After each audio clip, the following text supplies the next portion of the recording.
Hello and welcome to Virtual Investor Conferences. On behalf of OTC Markets, we're very pleased you have joined us for the second day of our Precious Metals and Critical Minerals Conference. The next presentation of the day is from Roxmore Resources. Please note you may submit questions for the presenter in the box to the left of the slides. You can also view a company's availability for a one-on-one meeting by clicking Book a Meeting.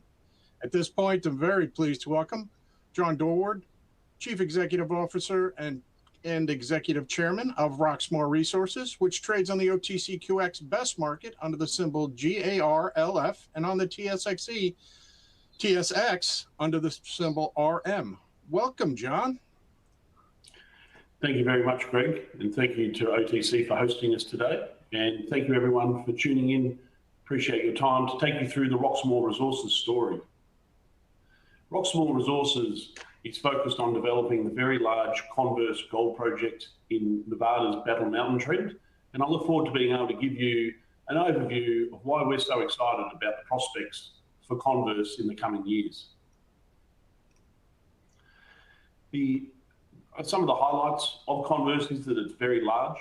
It's sitting at a current resource of around 6 million ounces. Heap leach project, very straightforward from a technical perspective.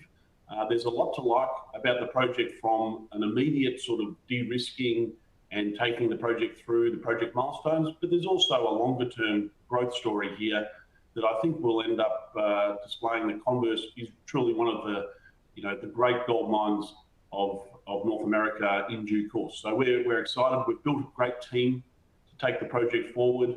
A number of the team members came out of Roxgold, which developed the Yaramoko gold mine and Squala gold mine in Burkina Faso and Ivory Coast respectively, as well as Sabodala in Senegal, and also, and very particular to Nevada, were involved in the Frontier gold story leading up to its acquisition by Newmont in 2011 for the Long Canyon project. So a lot of us are very comfortable working in Nevada, and we're very excited to be back into what is arguably one of the world's great gold mining jurisdictions. We're well advanced into updating a preliminary economic assessment. Previous economic studies have been done around about 10 plus years ago at much lower gold price environments. So we're very excited to be able to, within the next couple of months, table a comprehensive preliminary economic assessment that I think will really showcase the potential of Converse to become a very substantial gold producer in its own right. Just a little snapshot of Roxmore. Roxmore was previously known as AXCAP Ventures. We got involved, or the former Roxgold team got involved around the middle of last year, and then the change of the name, etc., to Roxmore was in September. A tight capital structure. We're well financed at the moment. And we're well funded to deliver the PEA as well as the current drilling program. We have one core rig on site, currently drilling twinning some historic holes for sort of robustness and resilience in the resource. And we also have a 10,000 metre program, reverse circulation program, due to kick off in late March. So there's going to be a lot of drilling at the project, and we look forward to sort of really showing those results in the coming months as we go through that process. Just to orientate everyone, I'm sure a lot of listeners or viewers will be familiar with Nevada. We are at the northern end of the Battle Mountain Trend, as you can see here. And Battle Mountain is really one of the two major trends in Nevada along with the Carlin Trend. And as you can see here, a lot of household names. A lot of these projects have been company makers for the likes of Newmont, Barrick, SSR Mining. And we think that Converse has all the hallmarks of that foundation asset to take us forward at Roxmore. A couple of the highlights you can see: M&I resource, 5.5 million ounces at 0.53 grams. That's a very attractive heap leach grade project. The project's been considerably drilled. We have 326 drill holes into it, over 75 kilometres of drilling. That is continuing to build as we speak. We are drilling the project here today. The deposit comes close to surface, just over 30 feet or 10 metres from surface. So it is, we believe we'll be able to get into mining, and those mining studies will show that we're into ore very quickly, and that's coming up in the PEA, as I mentioned. And then I think what you can expect to see over the next 2 years is a very steady program of infill and extensional drilling, extending some of the test work around hydrogeology, geotechnicals, and further metallurgical testing, etc. And we're looking to deliver a preliminary economic assessment within the next 2 months, targeting April, and then over the following 2 years deliver a pre-feasibility study based on the infill drilling and further test work. And we believe that this project, as sizable as it is, sitting in Nevada with reserves in 2 years' time, targeting 5 to 6 million ounces, is going to be a very compelling offering and a great springboard for us to develop the project. And just getting a little bit further into the details of where we are, you can see great access to infrastructure. That red line there on the top of the screen is the interstate I-80 highway linking San Francisco to the east. So great road network, good power lines. We have power lines crossing the project, and we have an excellent county road system crisscrossing the project. So that makes access for our drill rigs very good. We can sort of see just some of our neighbours. We have the Lone Tree complex immediately to the north, a few miles to the north, produced over 4 million ounces over its life. And then immediately to the east, again, within 2 or 3 miles, is SSR's flagship operation, Marigold, which has been going for approximately 35 years and produced, again, nearly 5 million ounces and still going strong. So we are, I think, justifiably and arguably in giant country. And that's what we have with Converse sitting around 6 million ounces today. So we believe we're in a great address, both immediate neighbours to the north and to the east, and then the whole string of really sort of world-class mines running down the Battle Mountain Trend to the north and south of us. So it's an excellent place to be located. The land position here, you can see we've got a very strong claims position. We believe we've got all the land that we need to develop Converse. We have actually picked up a few more claims in recent months, just to expand that land footprint and make room for surface infrastructure, etc. Water rights have been acquired for the project. That's a very important step for anyone who's familiar with working in Nevada. Securing those mining water rights is critical, and the Converse project has those water rights locked down, which is, I think, great news. And we have a 50 acres permit plan of operations for surface disturbance. Again, that's, a lot of early stage explorers in Nevada will be looking for a 5 to 10 acre area of disturbance. We have 50.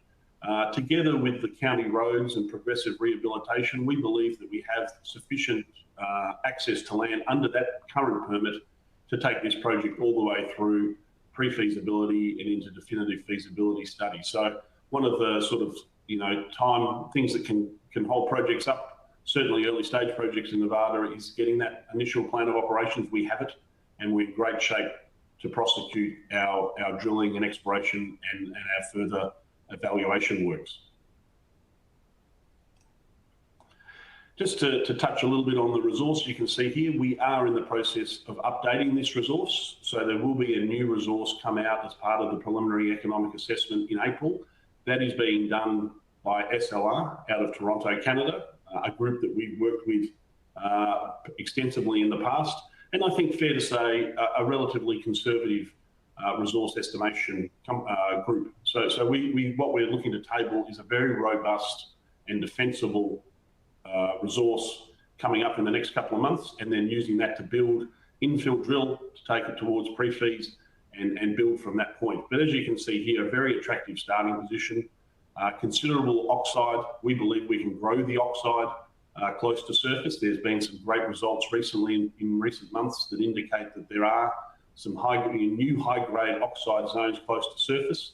But we've sort of got plenty of material here, and something, a great basis from which to sort of continue evaluating and moving the project forward, but also growing. And I'll take you through a few of those frontiers coming up. I think and I'll spend a little bit more time on this, one of the key questions for any project in Nevada is around metallurgy, and pleased to say that the metallurgical performance at Converse is excellent. So we see and have demonstrated a significant amount of metallurgical test work, which indicates that the material will leach on a heap leach. We will be looking at a 3-stage crush, potentially with high pressure grinding rolls, HPGR, as the 3rd stage of that 3-stage crush. But the material leaches extremely well, as you can see, up to 77% for oxide. So we're expecting to see across all material types, oxide, transitional and fresh, recoveries, whole of life of mine, north of 70%, which I think is excellent and really sort of, I think, answers one of the key questions or concerns investors may have about these projects. There has been a significant amount of test work done on the metallurgy at Converse. This is just a long section and a cross section for you to give you a feel for the deposit. I think one of the key takeaways here, certainly for me, is that it's one big deposit. It's in 2 zones, north and south, but it falls into one big pit. And really the upshot of that is we're looking at extremely efficient mining. This will be a big mining operation utilising the most efficient trucks and shovels to move dirt at a very efficient and low cost. And that gives us some efficiency advantages over a lot of comparable projects. When you look at it, we're not chasing many different pits, lots of scheduling issues, having to build haul roads, etc., waste dumps all over the place. This is going to be an extremely efficient outline and sort of project. So we're very happy about that. I think turning to the geology, one of the key attributes of this project is its consistency and its continuity. That was what really got us excited last year when we started when we had the opportunity to review the project, as well as SLR, our consultants. And I think that's highlighted by a hole we put out recently a couple of weeks ago. And you can see what we did is we twinned an historic RC hole. The RC hole had been drilled probably about 15 plus years ago. It had ended in mineralisation. It ran about 120 metres of really good mineralisation. So to really, I think, to verify the resource, to show some resilience and improve the robustness of the estimate, we twinned that with a core hole to check that there wasn't smearing, etc., downhole from the RC results. And the result was absolutely excellent. For the twin portion of that hole, so the first 120 metres or thereabouts, it reconciled within just a couple of gram-tonne metres. So really what the RC hole demonstrated was complemented and confirmed by the diamond or the core hole. We subsequently extended the core hole approximately another 75 metres. So we drilled an interval there, and you can see it on the slide. It was 194 metres at 0.71 grams per tonne. So considerably higher over a very long interval, considerably higher than the sort of the resource grade of the project. So very pleasing in its own right. I think what we took out of it as being even more exciting was that across the whole 194 metres, only 4 metres were below cutoff. So out of 194 metres, 4 metres below cutoff, that shows, I think, a remarkable level of continuity. So really what you're looking at is 190 metres down the whole length of the hole between half a gram and 1 gram. It's not spiky. It wasn't driven by small number of high assays. It was very even between 0.5 and 1 gram. And I think that is exactly what you want when you're looking at a big bulk tonnage operation with a large resource inventory. And we see that here at Converse. It was great to see, because that's what attracted us to the project.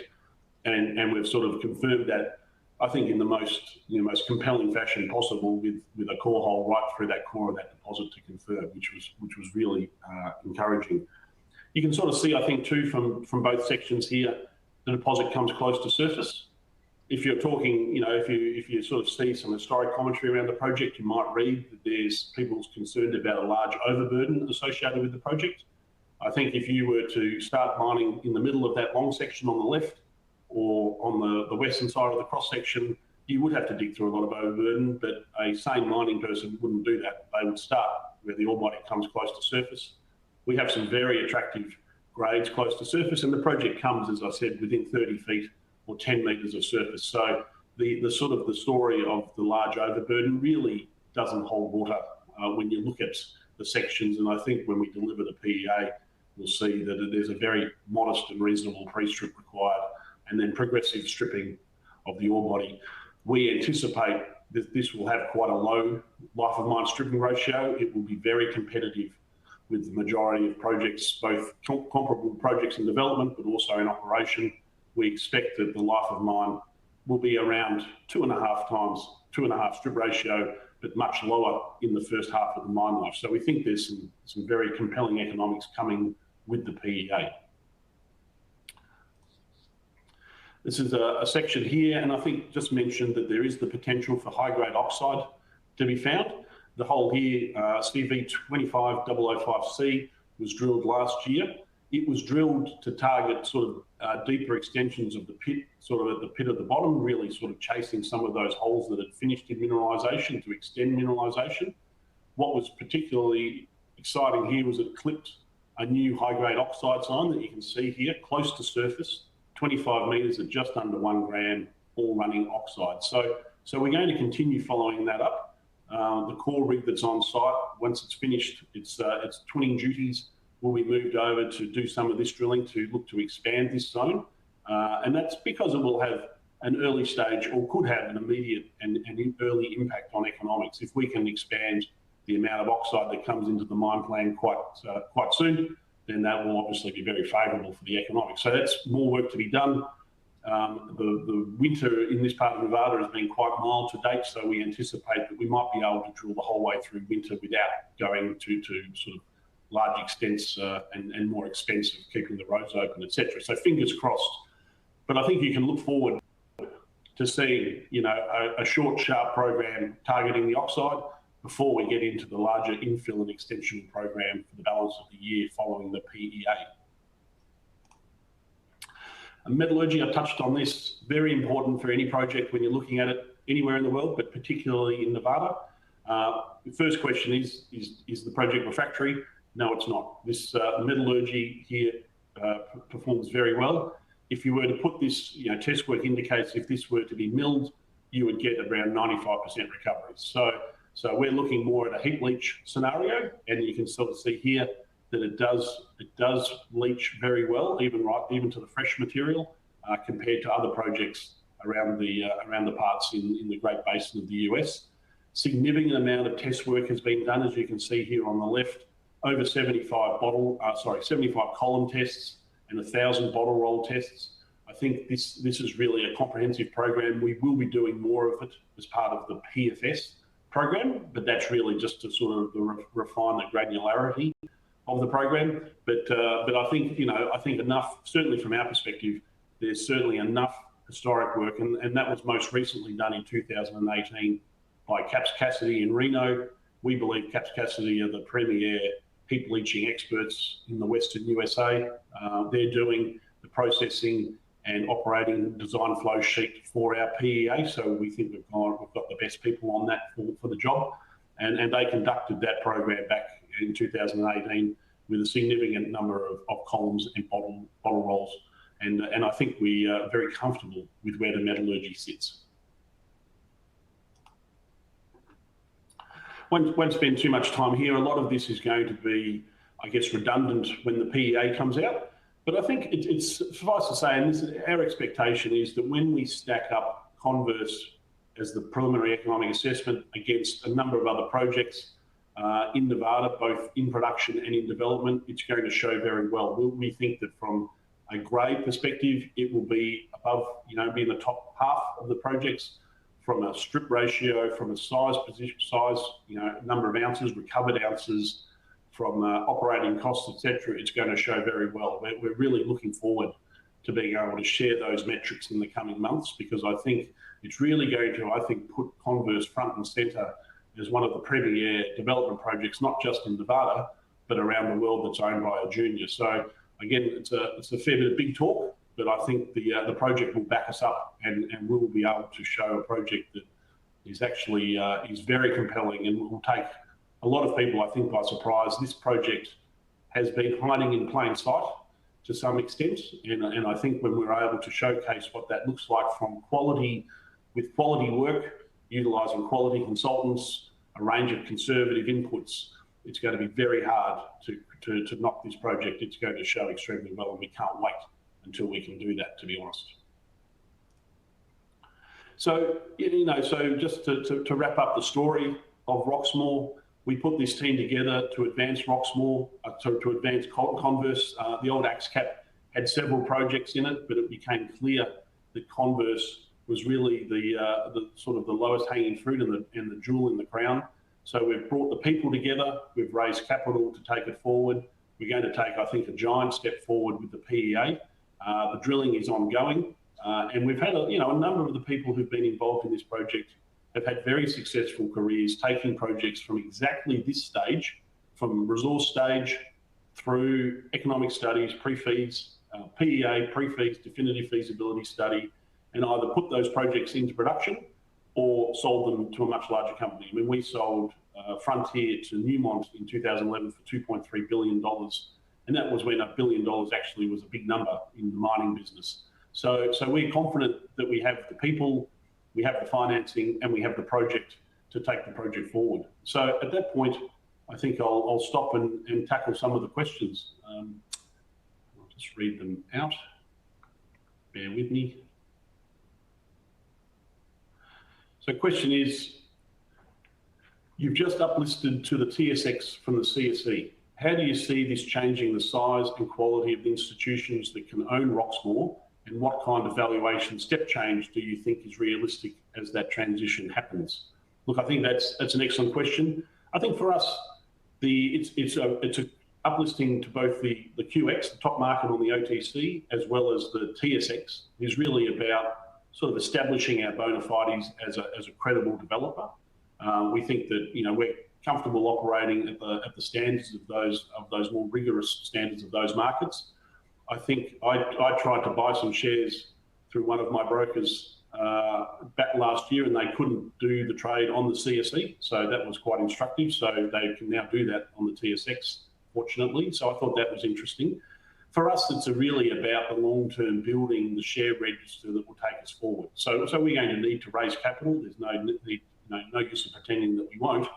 But what we will try to do is build out the institutional component of that register to enable, to have people with the pockets to be able to take us from PEA, pre-fees, definitive feasibility, and ultimately the building component of the equity component to build that. So I think we're very excited. I think it's a great place for us. It's really a core component of us taking this project and refreshing it, as I mentioned, hiding in plain sight and showcasing it as really what we think is one of the premier development stories in the market. There's work to be done.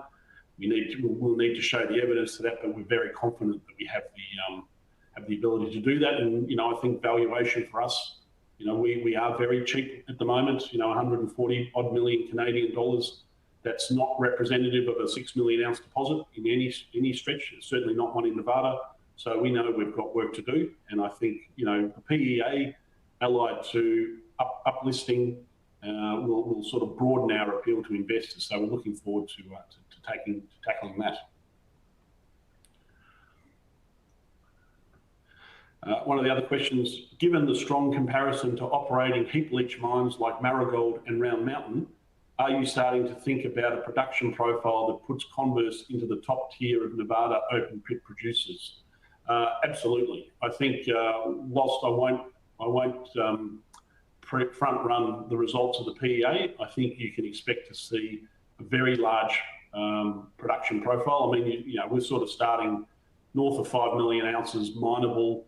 Recovering that at 70% or 70+% will give you an idea of how much recovered gold will be in this, and then that sort of ran out over a 15 to 16 year mine line will lead to very significant production. We are seeing sort of a two-stage approach, with probably the first 8 to 10 years being extremely strong production that will moderate a little in the back half, gives us plenty of time to find the rest of the deposit. But I think you're going to see a very, very large production profile, and I think it's going to take people by surprise. But this deposit has the chops to deliver that, so we're very excited about taking that forward, and that's coming down the pipe very quickly.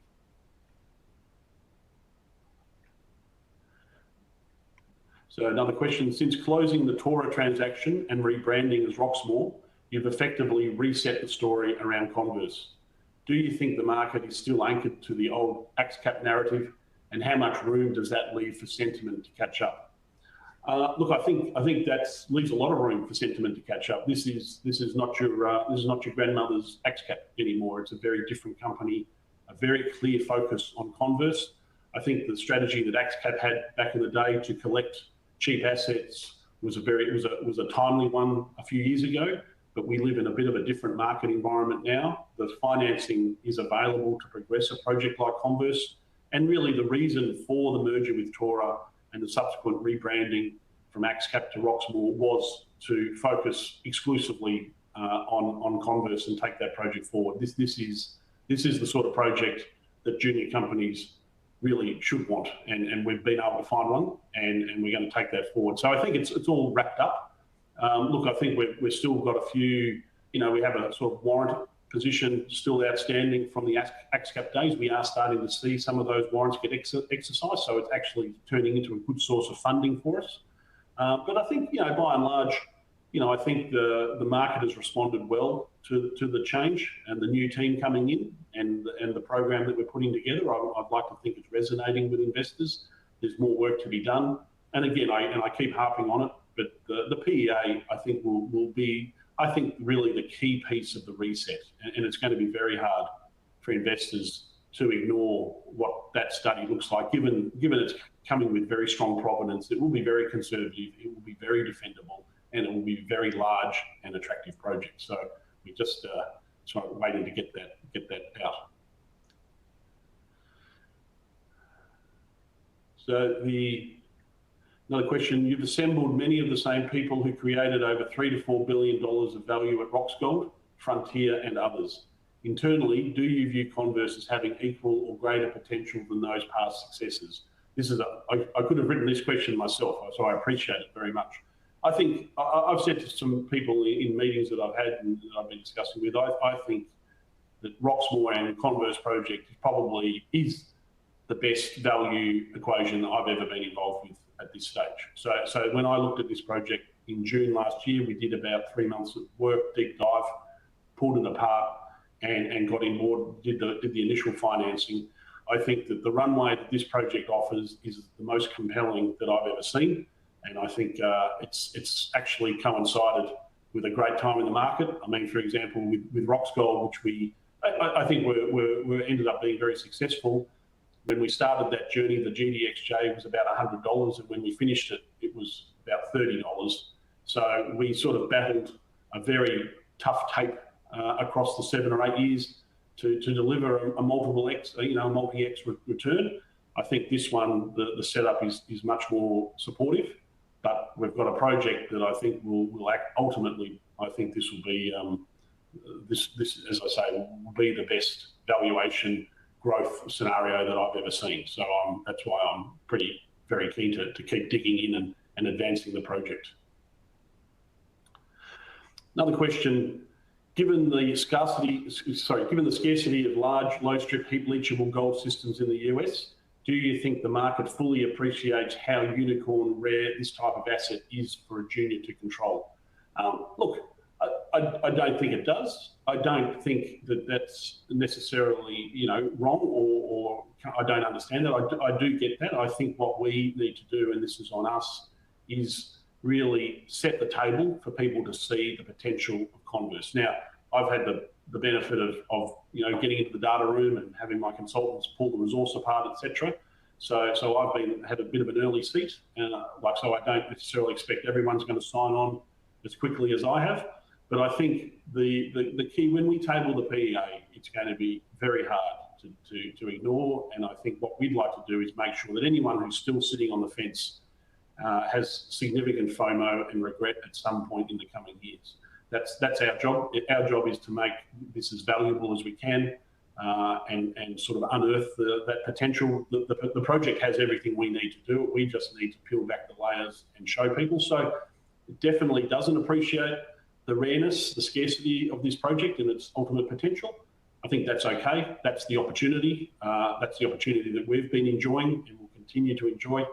as we re-rate it and get a better value for it. But I think we're up for the challenge and really keen and looking forward to it.